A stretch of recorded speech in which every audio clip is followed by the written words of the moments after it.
Okay. So, hi, Monique. It's so nice to talk to you. We were just talking about it's been like 3 years or so since we've actually talked. Um, Yeah. but I was telling you it's really cool to see your story from afar, to be like a audience member and a cheerleader in your corner. Mostly on Facebook. I love to see your posts and just like you can tell the intimate moments that you have with the Lord because they come out in your posts. Because I'll read it and I'll be like, oh man, like I don't know what's happening, but something's happening, you know? Yeah. And so that's so cool. I love that part of sharing our story.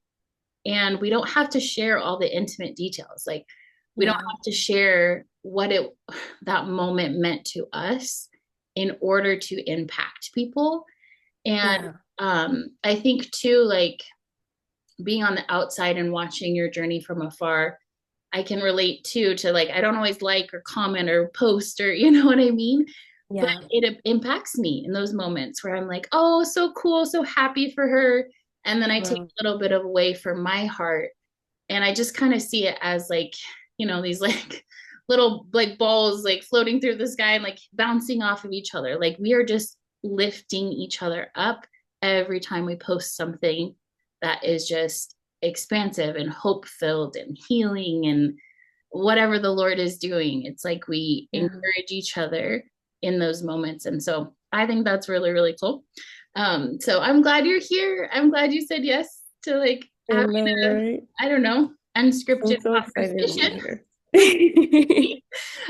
So for people listening, I just reached out to Monique and I said, would you like to have a conversation about our journey and the hope and the healing and the transformation process? And she was like, absolutely. So Yeah. that's what we're bringing to you today is everything that we've went through with the hopes that you can relate to some of the, the pain in the process, but that you can also relate to some of the hope and the healing aspects of it. That's really, I think, the intention behind sharing. So hold on, I am like I'm talking really fast, so I'm gonna take a breath. I'm like, calm down, Courtney. Feel Okay. that. I relate so much. I think I get really excited and I just am like, this is so fun. And I just want to share all the Yeah. things. But let's breathe for a second. Okay. So if I begin with sharing some of my personal journey and story, the amount that I'm like, okay, sharing, and I kind of boil it down to I came from a really dysfunctional family. And I know that now. As a Yeah. child, I didn't really, you don't know you're in dysfunction. Like you just think like my dad yells and my mom's codependent and like we're just like this is how my family relates, and you Yeah. think that it's healthy and you think that it's normal and you love your parents so much when you're little. Um, and so it's definitely hindsight looking back, and a lot of my process and my journey has been wanting to give my children a different legacy than what I was given. And Yeah. so it really started with acknowledging, like, wow, my family was really dysfunctional, and going on the journey of like, what what does that look like? What does that mean in terms of like lack of communication or lack of boundaries or lack of respect or being critical, like kind of those things, and really kind of teasing out the traumatic experiences and the abusive experiences and labeling it what it was. It took me a long time, I think, because I was really protective of my parents. I didn't want to, I felt like if I admitted that I was abused, then they would be seen in a really horrible light. And I didn't want that to happen. And so there is this like internal struggle with abused children that you're like, I know this is not right. Like, I know I'm experiencing pain. I know this, like, I could see my friends had different families, and I would wonder, like, well, why did they get that and I got this type of thing? And it was Yeah. really hard for me as a kid. It was so hard to wrap my head around, like, wow, like, her dad doesn't yell, or they buy her the basic things that she needs. Or I mean, it was just all these little things of that point to abuse and neglect and not being taken care of, and all of these things that I carried with me. And so I think the Lord really met me in the desire to leave my family with a better system, because I have three children. And Mm. I started when I was 19. I had my daughter. And so my heart's desire was like, okay, I want to pinpoint what part of my behavior is dysfunctional so that I can like bring in a calmer, peaceful, more loving, like relational style to my children. And Yeah. that took a long time, honestly, because we're so ingrained with what we experienced as a child that it's really, really hard. I mean, it's not impossible. So there's hope in it, but it's the rewiring, it's the changing beliefs, it's changing habits, it's believing you're enough and worthy of investment. Like I've spent 24 years now. I know I look young, but I'm 40. Like I spent 24 years in therapy and hiring coaches and mentor programs and emotional health programs and ministry and college and like all, just all of these things to first get everything in my brain, but then really implement like what does it look like to have more of a healthy, functional family system within me first. And I Yeah. think that was the first thing that God was like, okay, I'm going to show you how to communicate in love. I'm going to show Yeah. you that boundaries are a way to love yourself. I'm going to show you that I'm your provider. I mean, he just like addressed all of these aspects with me. And he met me in that desire to model and to give my children what I didn't have. Like my children don't know that level of abuse. Not like we do it perfectly, but like they Yeah. have the trauma and abuse in their story. But I was able to like kind of surrender to the Lord and say, okay, show me where I need to shift these things in myself so that I can do them with my children. And then we lead by example. And my children know how to do this. Like it's so cool because they're 20, 19, and 13. So it is so cool to see them set a boundary because I was Oh, I was punished for that. yeah. And so to see my like I almost want to cry sometimes when I see that because it means so much to me. Like I'm even tearing right now. Because so for a kid who was punished and told like you're horrible for setting a boundary, to have my children be able to set clear boundaries, not just with me, but like their teachers and their friends and each other. And I'll Yeah. just be like in the kitchen, like cleaning or whatever, and I'll hear them have these conversations where it's just so normal and natural. And I just smile because I'm like, wow, I did that. Like God did Yeah. that. God did that with me, and I gave that to them. And they may never know to like the extent of what it was like. You know what I mean? Like we don't know the extent of how we impact people. Um, but yeah, that's like a lot of my story in a nutshell is being so like intensely proud that I was able to give my children, even later in life, what I didn't have. Like that's every parent's dream, I think. And to have really done the work and gone on the journey. And I think the fact that the Lord meets us in that, like he just intensified everything that I went on, whether it was for him or like we met in an emotional health program. Yeah. And so I really believe God's like, okay, here you go. Here's a resource. Here's a coach. Here's a book. Mm. Here's, Oh my gosh, right. here's a, here's a therapist. Here's like a best friend. Like it doesn't have to be you're buying something, but Right. it's just God is like, I've learned the provider heart of God is not just financial. He's like, I'm going to provide you every resource that you are desiring that you didn't get as a child. And he has, and he did, and he still is. Like, I'm still on this Yeah. journey where God's like, I'm going to show you even more how parents provide. and how people are connected and how you belong in a community. And I mean, these are things that people in abuse and dysfunction do not have. And I know that from experience. Like, I can see the difference in the pain that's caused from dysfunction, or even the pain that causes dysfunction, because it's kind of like a chicken and egg thing where it's like the reason we're in dysfunction Yeah. is there's pain there. Yeah. And it's just perpetuating. Um, anyway, so a lot of my heart is to bring everything that I've learned to practically teach people. Because now, like, I don't know, they were just these light bulb moments every time God taught me something. It's like, oh, this is the way to do it if you want to have connection, or if you want to not just to like be healthy, but like I wanted close, healthy relationships with people, and that was the desire. And so all these light bulb moments of what you have to do to facilitate healthy relationships is very different than like the dysfunction that I learned. So Yeah. it's a lot of my story.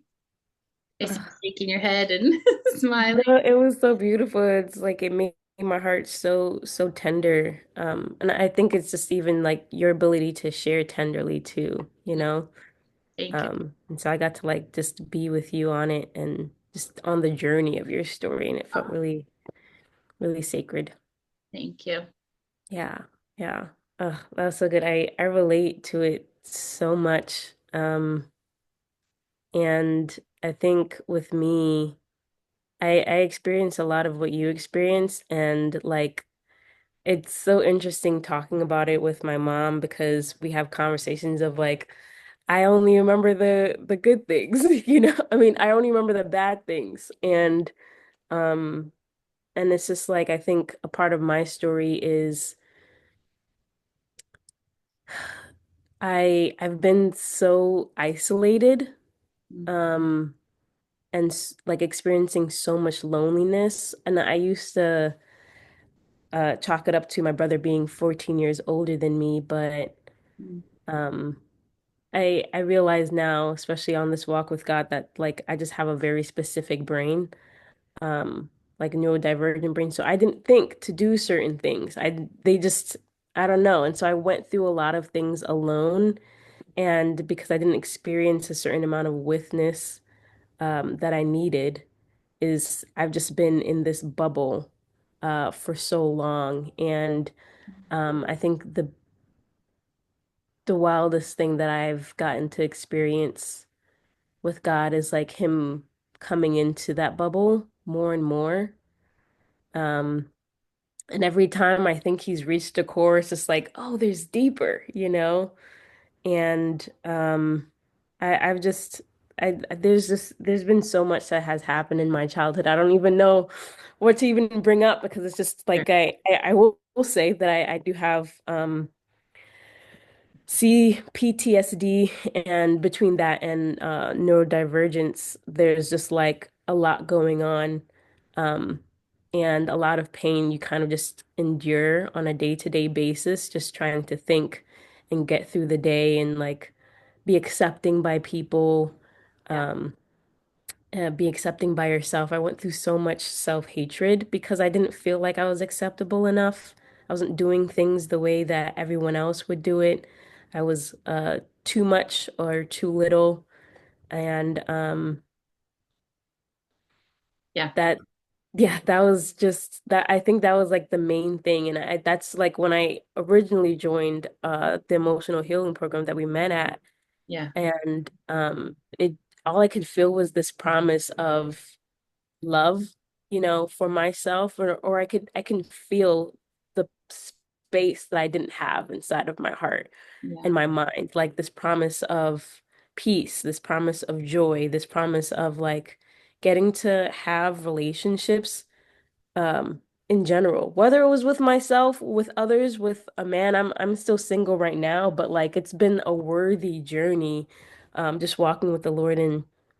and learning that and like coming out of that like immense self-hatred that I had towards myself and my behaviors. And um, just my whole thing was like everything that I do is who I am. And um, I had this like really strong belief that everything that I touch, I mess up, you know? And so God like had to really walk me through um, everything that I had learned that from, whether it be like my dad, sometimes he would get really frustrated. Um, and I also experienced, sexual abuse and just a lot of confusion. Yeah. Um, so much so that like and not saying my parents were narcissistic, but for some reason I can't tell with a narcissist, and when they have certain behaviors, it's like it seems really good, and Yeah. then all of a sudden things switch, and I don't like I always feel like things would be my fault. Sure. That's how I grew up, and that's like how God has just been like, no, you're okay, you know? Um, and so he's been walking me through this like just love of me through his eyes and through reparenting, Mhm. um, which has helped me learn my good or like remember my good memories. Um, Mm. and I think in my aloneness slash loneliness, I've been able to um, come to a place of like, I guess, honoring where I am because it's not like much has changed the feeling of it. Mhm. But it feels less high stakes. So The journey part, is that what you're talking about? yeah, the journey of like going through that loneliness, Okay. or aloneness, because they feel like different. Loneliness feels um like I want to be around people, Mhm. but I can't, and it's just really sad and hopeless for me. And aloneness just feels like it's really just me and it always will be me. So it's like it's kind of the same but different at the same time. Yeah, I can. One is kind of like hyper independence for me. Mhm.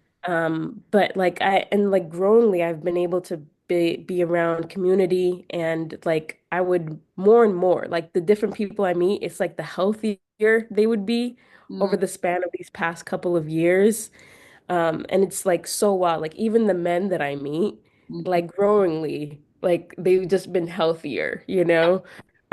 I'd like to say I'm close to meeting the man that I would marry, Yeah. but we're not there yet. But it's been this like progress of like God like breaking me in the best ways, like breaking me out, breaking me in, um, Yeah. breaking me over. And like what I would do is this, I would have so much control in my body, and so much tension. And every time, like I would think that it's done, but no, there's so much more.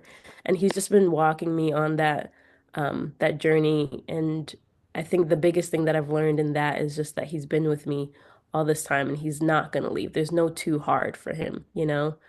Um, and then I would probably add to that, it's like the worst thing that has happened in my life has been like experiencing the loss of my father, as you know, because I think that was like the last time like we fully like spoke because you were a coach then. Mhm. Um, and that story was intense because I was coming home to find him and pray with him. I had just finished praying for him before I had come home, and I was going through so much, even having experienced spiritual abuse.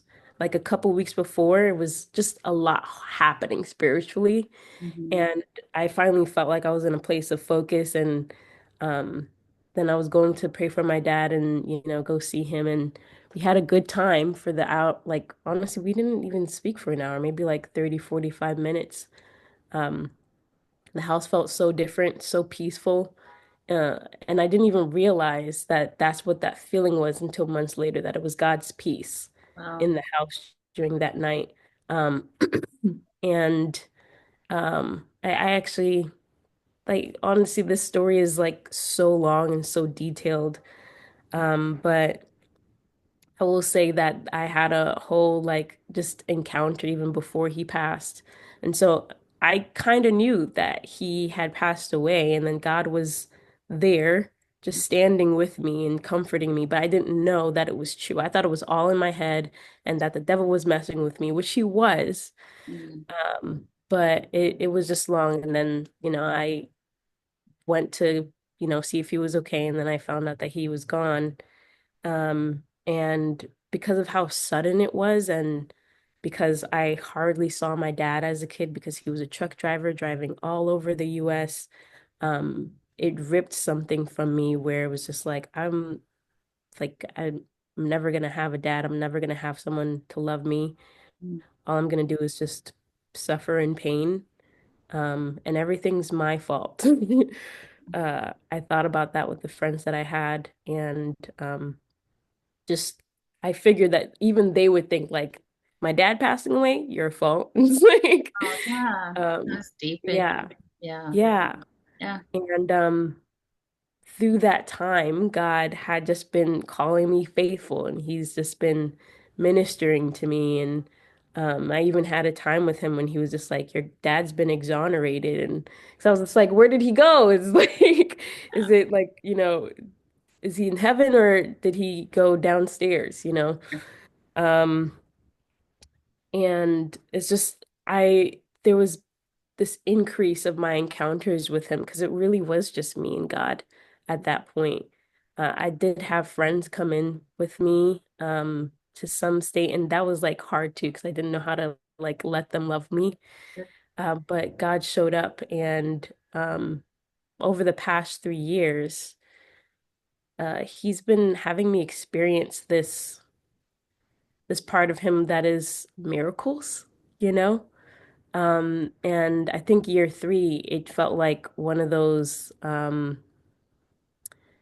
like on the third day, the sun came up again type of thing. So on the third year, and the third year was just this September, and now it just feels like the sun is out again for me, and I'm not drowning anymore. And um, like my birthday last year, he had multiple surprises all in one week, and he told me he was going to surprise me. Mhm. And it was just so much beautiful things. Just like last year was like insane.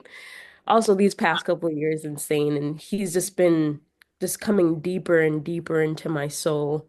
Yeah. Um, and so yeah, that's my story. I feel like my story is like so all over the place, and that's like even just Oh, like a little bit, but even after that, I feel like something big has happened again, and that's like when I've just been finding out about my brain.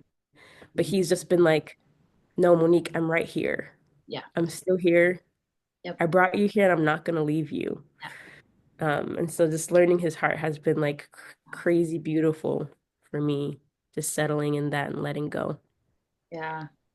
Yeah. I can relate to, I think, feelings in your story, like different stories for sure. But, and I love that about God. And the more I talk to people, and the more that we talk about God and our relationship with Him, I Yeah. love how intimate it is, like between us and how sacred, but then how I don't know how I want to say it is like it's that way for you too. You know what I mean? Like every time you talk to Yeah. someone and you're like, oh my gosh, like the depths of this intimate relationship with the Lord too, and it's just so cool to see. Like I love how close and near He is to us all of the Hmm. time.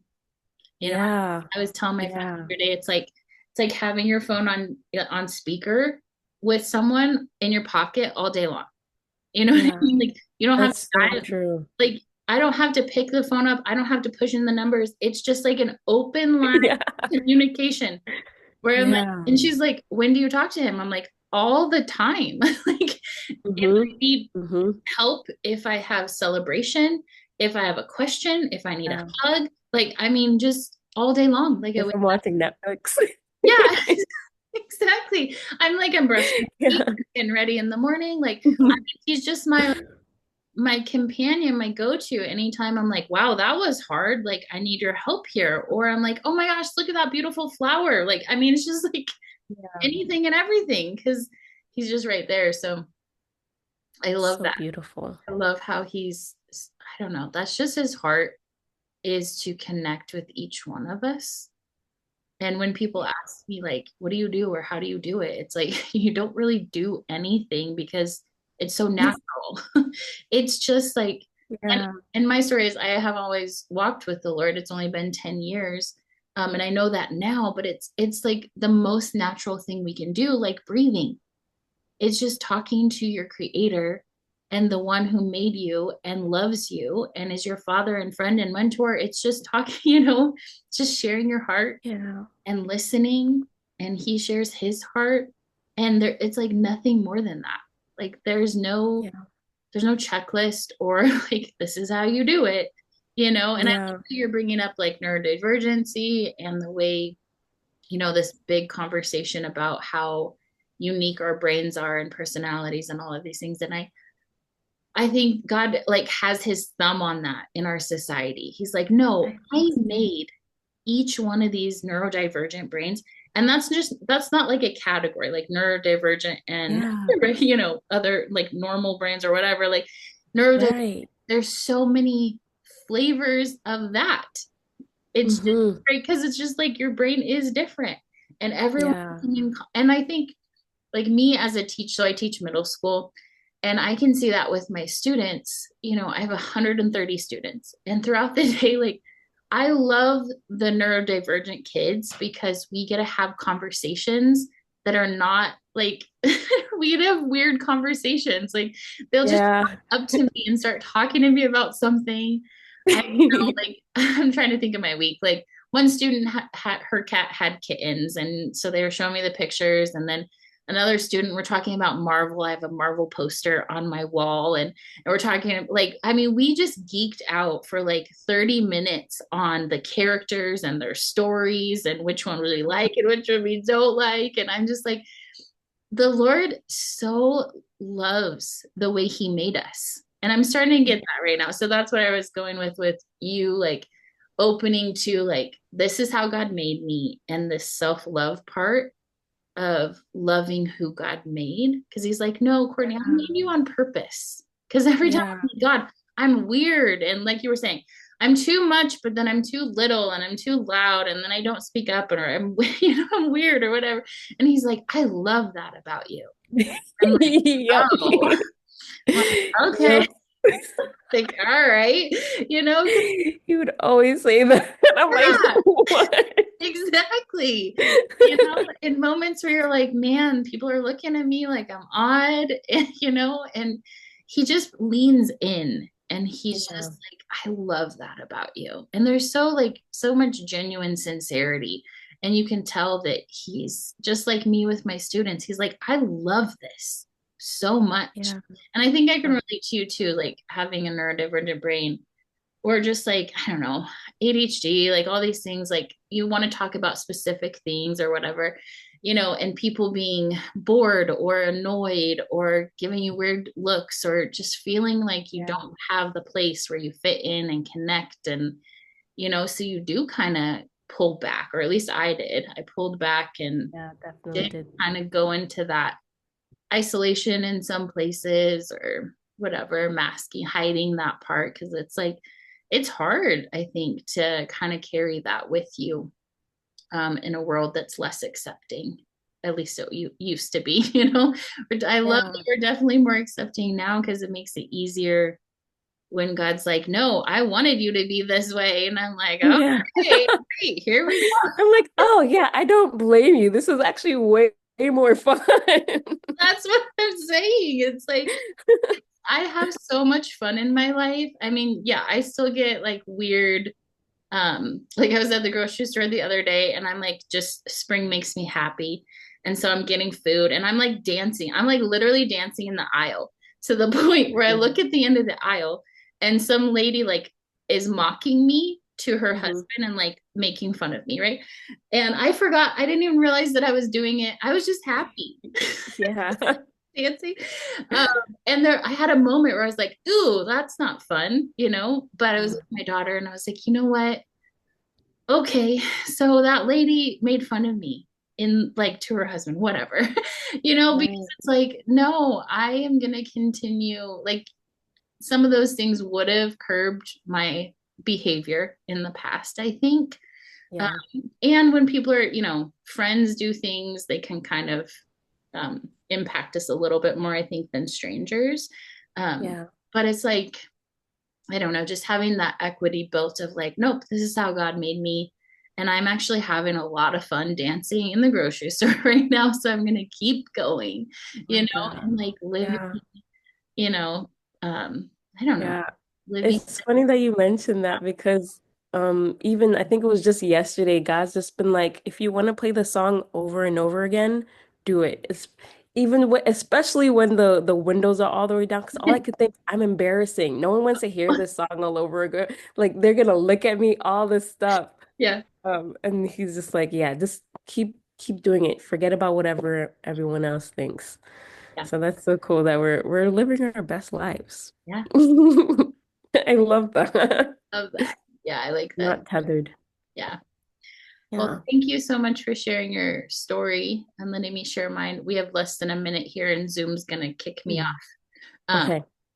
but I appreciate you and thank you for holding this. This space feels really sacred, and I appreciate that we Yeah. got to share this.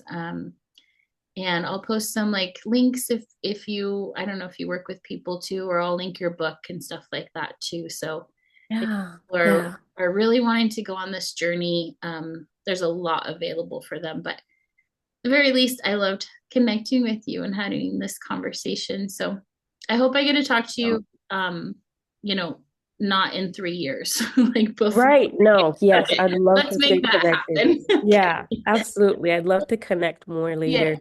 Okay. And tell Okay. me what, here, no, message me what town you're in. Oh,